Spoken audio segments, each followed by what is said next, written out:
Hello everyone and welcome back to the channel, and it is officially election year, and so to kick off 2024 I'm going to make an updated prediction of the general election between the two parties' frontrunners, President Joe Biden and former President Donald Trump.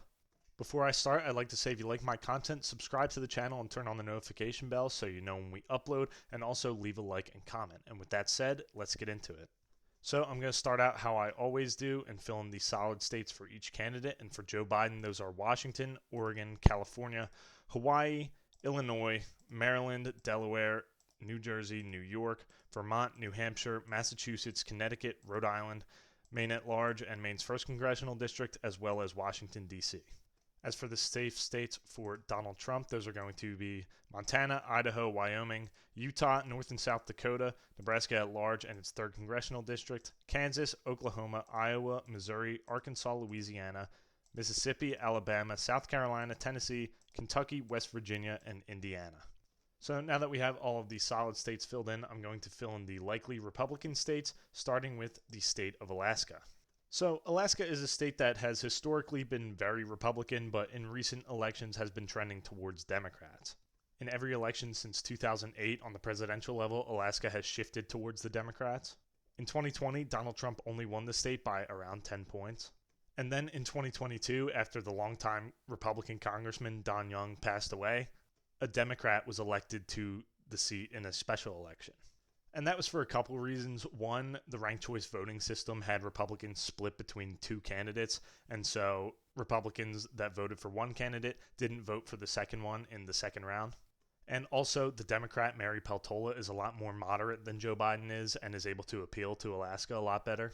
But overall, the state still is trending towards Democrats, so I do still think Trump is going to win the state, but I think it's going to be by a smaller margin than 2020. So I am calling Alaska likely Republican. Next up is going to be Nebraska's 1st Congressional District.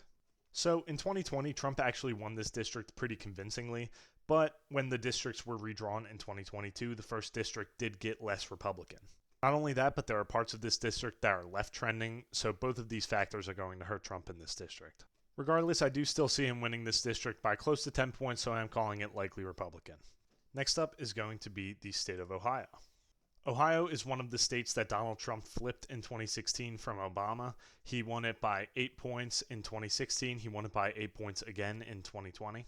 And ever since Trump won it in 2016, it seems like it's become a more and more Republican state. The only Democrat to win statewide since then is Sherrod Brown in 2018, which was a blue wave year. With the way Trump's polling right now, I actually wouldn't even be surprised if Ohio reached that 10-point mark that I use for solid, but for now, I'm going to keep it at likely. Next up is going to be the state of Florida.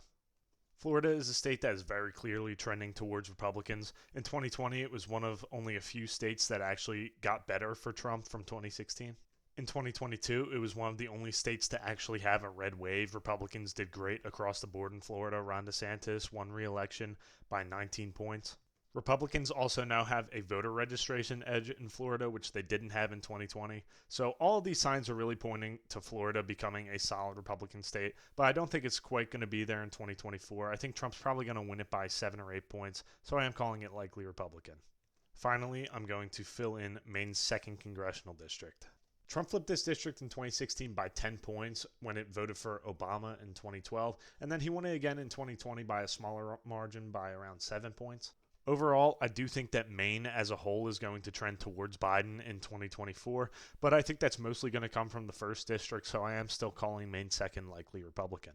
So next, I'm going to fill in the likely Democrat states, but first I'm going to fill in Colorado and New Mexico both as solid Democrat because I just forgot to at the beginning. So as for the likely Democrat states, I'm actually going to start with Nebraska's 2nd Congressional District. Joe Biden flipped this district in 2020 from Donald Trump, and he won it by almost 7 points. But during redistricting, this district did get more Republican, but the district is still trending towards Democrats, so I am keeping it likely Democrat.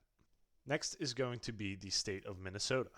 In 2016, Hillary Clinton won Minnesota by about 1.5 points, so it was only about 2 points to the left of Wisconsin, Michigan, and Pennsylvania, and it was a huge underperformance as people were expecting her to win all of the Rust Belt states really by pretty decent margins.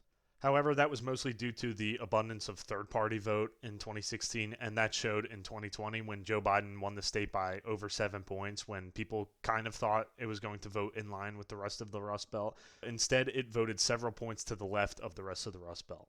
Trump is polling pretty well right now. He's actually winning the popular vote polling by 2 points, but I don't really expect Minnesota to shift right by all that much. I do think it'll swing right from 2020, but not by enough for it to move down into the low single digits. I think the suburbs in this state just control its voting patterns too much for it to really make a dent, so I am still calling Minnesota likely Democrat.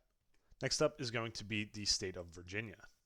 Virginia is a state that swung heavily towards Biden in 2020. He won it by about 10 points when Hillary Clinton won it by about 5. Then in 2021, Republican Glenn Youngkin won the governorship in what was kind of an upset.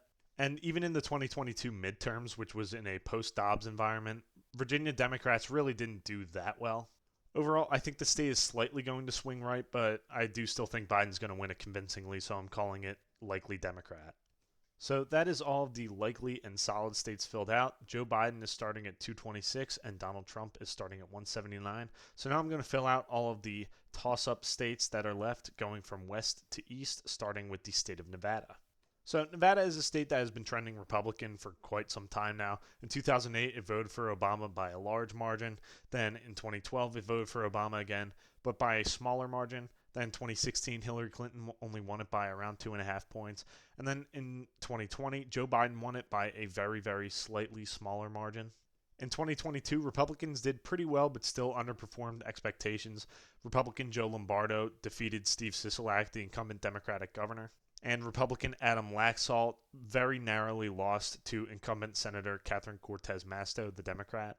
And even though Laxalt was expected to win that race and ended up losing, he did improve upon Trump's numbers from 2020. And the reason Lombardo won and Laxalt didn't is because Lombardo was the sheriff of Clark County, which is the home of Las Vegas. It's by far the biggest county in Nevada.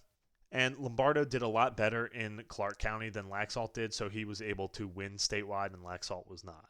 Clark County is trending towards Republicans, but I'm not sure that the trend is going to be enough for Trump to win the state in 2024. It really does just come down to how much Clark County trends towards the right.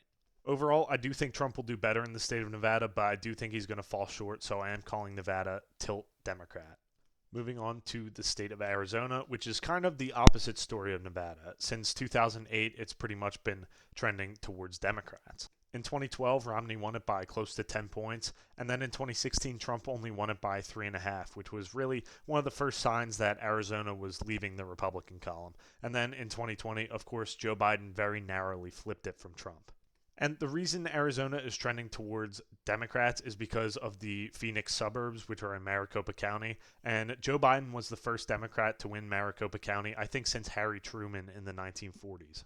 Of course, in 2022, Kari Lake lost the governor election to Katie Hobbs in what was a small upset. And of course, Mark Kelly won against Blake Masters by close to 5 points. Even though Trump's polling well right now, the trends in Arizona are just too bad for Republicans. I think Joe Biden is going to win the state of Arizona, probably by a slightly bigger margin than he won it by last time, so I am calling Arizona lean Democrat. Now we are going to talk about the state of Texas. Texas is another state that's been trending left for quite some time now. In 2012, Romney won it by 16 points. Then in 2016, Trump only won it by around 9 points. And then in 2020, Trump only won it by less than 6 points. And a big part of the reason that Texas has been trending towards Democrats is because of suburban trends in the state. The suburbs and the trends within are really the biggest reason that Trump lost in 2020, and it's the reason that Texas shifted almost 4 points against him. And the reason that the shift wasn't even more than that is because Hispanic voters in the Rio Grande Valley actually trended heavily towards Donald Trump. And the reason the leftward swing wasn't even greater was because of Hispanic voters in the Rio Grande Valley trending heavily towards the right. I don't expect the suburban or Hispanic trends in Texas to be as severe as they were in 2020. And because of how well Trump has been polling nationally, I do think he's going to win the state again. I think it's probably going to be pretty stagnant, so I am going to call Texas lean Republican. Next up is going to be the state of Wisconsin. Wisconsin is a state that Trump flipped in 2016 from Obama. Obama won it by 7 points, and then Trump very surprisingly flipped it by less than a point. Then in 2020, when Donald Trump lost the election, Wisconsin was one of the states to flip away from him to Joe Biden by an even narrower margin than when he won it 4 years prior. Since Trump lost, things have not been great for Republicans in Wisconsin. In 2022, Democrat Tony Evers was elected to a second term when he was expected to lose. And in 2023, there was an election for the Supreme Court in the state that the Democrat won by over 10 points. However, not everything has been bad for Republicans because also in 2022, Senator Ron Johnson, the Republican, won re-election. Even though it was very narrow, he did still win. Overall, Republicans have great trends in the rural areas of this state, but what is keeping Democrats competitive in the state is the suburban trends. Since Donald Trump is polling so well nationally and polls always underestimate him in Wisconsin, I do think he's going to flip the state. I'm calling it tilt Republican for now. Trump is just the kind of Republican that has special appeal in states like Wisconsin, so I do think he's going to be able to flip it back from Joe Biden. Next up is going to be the state of Michigan. Michigan, just like Wisconsin, was a state that Obama won by a large margin, and then Trump very narrowly flipped in 2016. And then in 2020, Joe Biden flipped it back by around 2 points. A big part of the reason that Donald Trump was able to win Michigan in 2016 is because he had working class appeal and union appeal, and that's what Joe Biden was able to take away from him in 2020 because Joe Biden had all of those things as well. And it was actually reported the other day that Donald Trump met with the president of Teamsters, which is one of the biggest unions in the country. And this union endorsed Donald Trump in 2016 and Joe Biden in 2020. So if Donald Trump was able to get this endorsement, that would actually help him a lot, I think, in the state of Michigan especially. But it's also true that Joe Biden has been very pro-union in his presidency. So if he campaigns on that, especially in Michigan, that could neutralize the Teamsters endorsement or any other union endorsements that Trump gets. It's also worth noting that Michigan has a very high Muslim population, and Joe Biden is relatively unpopular with Muslim voters right now because of the Israel-Palestine conflict. And a lot of Muslims around the country are very unhappy with how Joe Biden's handling it so far. So in a very close election, that could make a difference. I'm not really sure it will have any difference in this election, but I think it is worth noting. Overall, I do still think Joe Biden has a narrow edge in Michigan, so I am calling it tilt Democrat.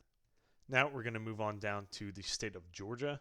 And Georgia is a state that traditionally has voted for Republicans since the early 2000s. But in 2020, Joe Biden became the first Democrat to win the state since 1992. He won it very narrowly over Trump by around 0.2%. In that same election, Democrats flipped both of Georgia's Senate races in the regularly scheduled election and in the special election. Then in 2022, Raphael Warnock, who was elected in the 2020 special election, was reelected to a full term. And the reason Georgia has been trending towards the left is the same reason as a lot of other states, and that's partially because of suburban trends.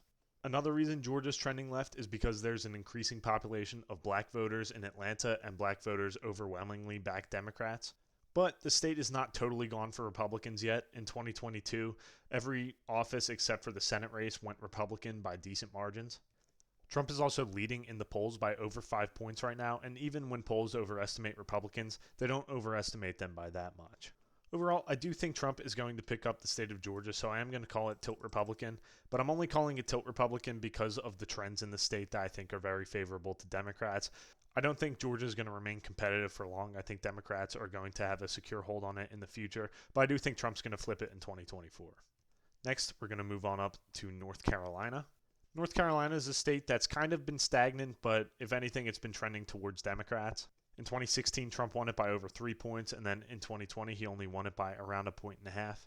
In 2022, Republican Ted Budd was elected to the Senate seat here, but he only won by around 3 points when people expected him to win by 5 or more points. Despite these trends, North Carolina is still a pretty Republican state. It votes for Republicans consistently, and Donald Trump is leading the polls in the state and nationally right now. So I do think Trump's going to hold on to North Carolina. I'm going to call it lean Republican. I don't think he's going to win it by as big of a margin as he did in 2016, but I think he'll win it by more than he did in 2020. Finally, we're going to move up to Pennsylvania. It all comes down to this. Pennsylvania, like Michigan and Wisconsin, was a state that Obama won by a decent margin, and then Trump surprisingly flipped in 2016. It's another state where having union support and working class appeal really does help Donald Trump.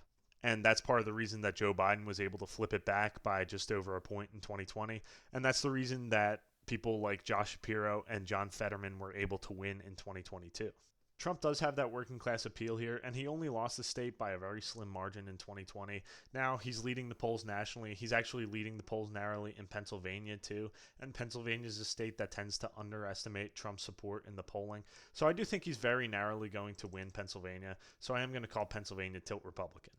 So now, with all of these states filled in, I have Donald Trump defeating Joe Biden 280 electoral votes to 258.